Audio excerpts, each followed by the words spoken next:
200 పైన యాక్సిడెంట్ కూడా చాలా ఎంకరేజింగ్ ఫిగర్ కాదు.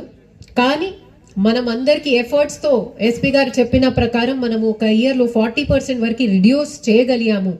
అది గురించి మీ అందరికీ శుభాకాంక్షలు. కానీ ఆ ఫిగర్ మనం తగ్గించాలి కాదు, ఆ ఫిగర్ జీరోగా ఉండాలి.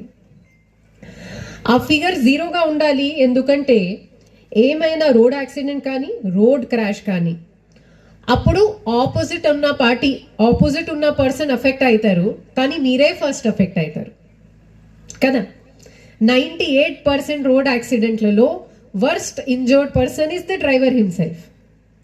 సో మీరు వేరే పర్సన్ కొరకు ఆలోచించకండి, మీరు మీ గురించే ఆలోచించండి.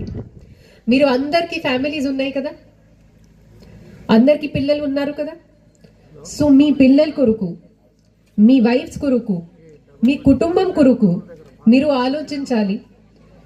అండ్ ఇవాళ అది ఒక ప్రతిజ్ఞ తీసుకోవాలి దాట్ మీరు మీ బండి, మీ వెహికల్ డ్రైవ్ చేసినప్పుడు అన్ని రూల్స్ ఫాలో చేస్తారు. ఆ రూల్స్ మనకి భారతీయ న్యాయ సంహితలో ఉండొచ్చు, మోటార్ వెహికల్ యాక్ట్లో ఉండొచ్చు.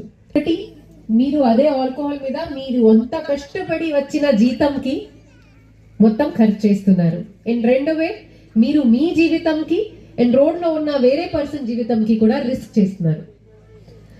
సెకండ్ థింగ్ వచ్చేసి మనకి ఎడ్యుకేషన్ ఇన్స్టిట్యూషన్స్ లో కూడా ఆటోస్ కానీ బస్సెస్ కానీ